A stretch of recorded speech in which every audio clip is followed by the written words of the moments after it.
Junko Furuta menjadi korban penculikan, penyiksaan, pemerkosaan, hingga meninggoy oleh remaja lelaki yang memiliki koneksi dengan Yakuza. Yang paling menyedihkan lagi, Furuta ini diperkaos hingga 40 kali. Furuta merupakan gadis cantik asal Misato, prefektur Saitama, Jepang, dan sangat populer di sekolahnya SMA Yashio Minami.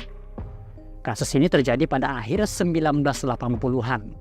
Dikenal dengan nama kasus gadis SMA terbungkus beton. Disebut demikian karena tubuh Furuta ditemukan dalam sebuah drum yang berisi ratusan liter semen. Sehebat dan sesakit apa penderitaan yang dialami gadis remaja Jepang ini, dan hukuman apa yang pantas untuk pelakunya? Saya Usaimin, tampilkan posisi kalian.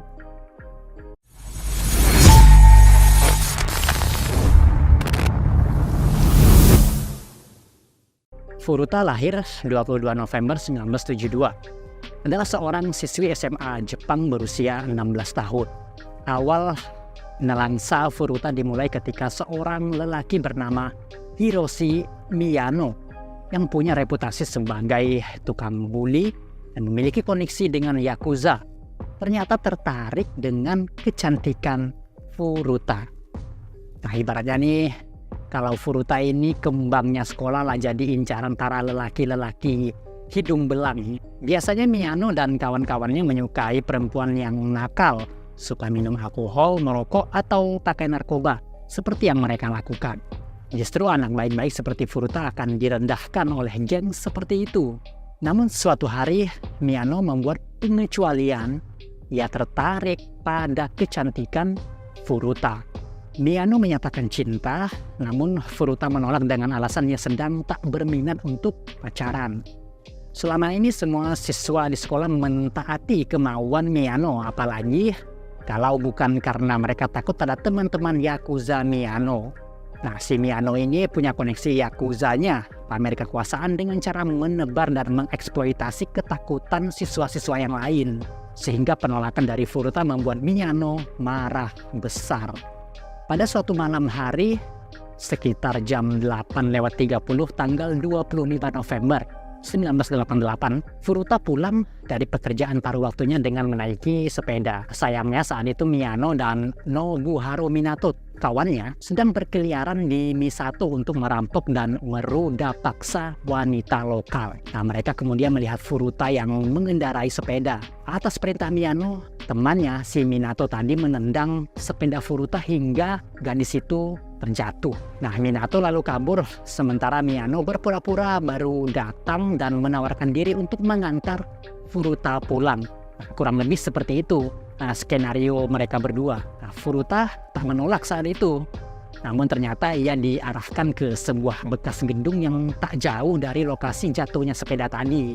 Miyano mulai melancarkan ancaman, memamerkan kekuasaan dengan kembali menyinggung koneksinya dengan Yakuza. Oleh Miyano ini, Furuta kemudian dibawa ke hotel dan menghubungi dua orang temannya, yaitu Ogura dan Yasushi Watanabe. Minato menyusul dan keempatnya membawa Furuta ke rumah orang tua Minato di distrik Ayase, Adachi. Miyano dan ketiga kawannya punya rekam jejak pemerkosaan terhadap perempuan secara beramai-ramai alias gangbang. Para lelaki itu mengatakan pada Furuta bahwa mereka tahu di mana Furuta tinggal dari buku catatan yang ada di tasnya dan mengancam bahwa Yakuza keluarganya jika dia berusaha kabur. Tepatnya pada tanggal 27 November, orang tua Furuta mengontak pihak kepolisian kepada anaknya yang tak kunjung pulang. Tak lama berselang ada telepon dari Furuta. Ternyata untuk menghindari pencarian oleh polisi, Miyano memaksa Furuta berbohong bahwa dirinya sedang menginap selama beberapa hari di tempat teman dan meminta agar polisi menghentikan pencarian dirinya. Sementara ketika di rumah Minato, orang tua Minato tak curiga karena Furuta dipaksa untuk mengaku sebagai pacar dari salah satu penculik Furuta itu. Meski tak sepenuhnya percaya, keluarga Minato ini memilih untuk diam sebab takut dengan Yakuza kenalannya Miyano. Nah, Minato juga adalah remaja yang bersikap kasar terhadap kedua orang tuanya. Ibaratnya ini anak Natal atau anak yang sangat-sangat bandel lah begitu ya.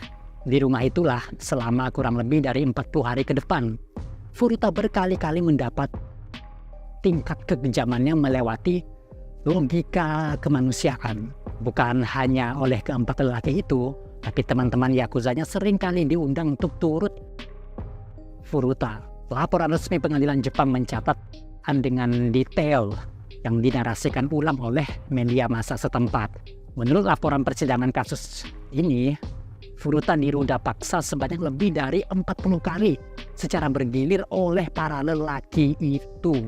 Bahkan Furuta itu juga dijadikan sasaran kekerasan fisik. Seringkali ya tubuhnya digantung di atas plafon dan diberlakukan seperti karung tinju, dan tak jarang perutnya dihantam dengan barbel. Waduh, gak bisa dibayangkan ya sesakit apa, apalagi seorang wanita yang masih muda ya. Oleh para lelaki keji itu, Furuta dibuat kelaparan, tapi yang dipaksa makan kecoa hidup atau meminum urinnya sendiri. Waduh, benar-benar psikopat ya. Beberapa bagian tubuhnya seperti ditempeli lilin panas atau dibakar dengan rokok dan korek api. Bahkan beberapa bagian tubuhnya ditusuk jarum jahit. Dalam kondisi yang demikian brutal, Furuta dipaksa untuk bermasturbasi di depan para pelaku. Benda-benda asing yang tak masuk akal dimasukkan ke dalam itunya dan ke belakangnya, sehingga mengakibatkan hal yang hebat. Kurang lebih 16 hari masa penyekapan Furuta, ada seorang pria yang diintimidasi oleh para pelaku untuk meruda paksa Furuta melaporkan insiden itu ke saudaranya. Saudaranya pun meminta orang tuanya untuk memanggil polisi dan memeriksa rumah Minato. Tapi dua polisi yang bertugas mengatakan tak ada gadis di rumah Minato. Kedua polisi itu ternyata tak memeriksa isi rumah dengan keyakinan bahwa undangan pemeriksaan itu sendiri cukup membuktikan bahwa tak ada gadis di rumah Minato. Dan pada akhir kasus ini nih, di akhir cerita video ini, kedua polisi tersebut dipecat karena tak menjalankan tugas sesuai prosedur. Nah, kita kembali lagi di bulan Desember 1988, setelah 1 bulan berada dalam penyekapan, Furuta mencoba menelpon pihak kepolisian. Upayanya gagal karena ketahuan oleh Miyano. Furuta kemudian dihukum, kakinya dibakar sementara belakangnya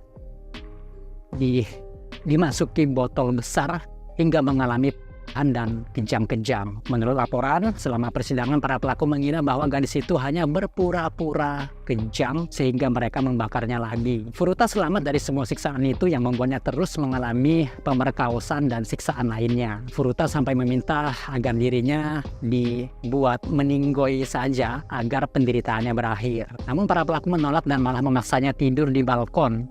Padahal saat itu sedang musim dingin. Karena keras, ia akhirnya hilang kontrol, kandung kemih, dan Furuta lalu dipukuli karena mengotori karpet. Dia juga tidak dapat makan atau minum karena akan muntah, dan tentu ia akan dipukuli gara-gara ini. Memasuki Januari, penyiksaan demi penyiksaan membuat kondisi fisik Furuta berubah. Wajahnya membengkak dan luka-luka di sekujur tubuhnya mulai membusuk dan menghasilkan bau tak sedap. Para pelaku kehilangan nafsu bejatnya dan sempat mencari korban lain untuk dirunda paksa, meski tidak disekap seperti Furuta. Tepatnya pada tanggal 4 Januari 1989, para pelaku melakukan siksaannya lagi. Mereka memukuli Furuta dengan barbel, menendang dan meninju, dan meletakkan 2 lilin pendek di kelopak matanya, membakarnya dengan lilin panas. Mereka memposisikan Furuta untuk berdiri dan memukul kakinya dengan tongkat, dan pada titik ini Furuta pun terjatuh. Pendarahannya sangat deras, juga nanah muncul dari luka bakarnya yang terinfeksi. Keempat anak laki-laki ini menutupi tangan mereka dengan kantong plastik. Mereka terus memukulinya dan pada akhirnya menuangkan cairan ke paha, lengan, wajah, dan perutnya, dan sekali lagi membakarnya. Furuta diduga melakukan upaya untuk memadamkan api, tetapi lambat laun tubuhnya menjadi tidak responsif. Furuta akhirnya meninggoy setelah serangan yang berlangsung selama 2 jam pada hari itu.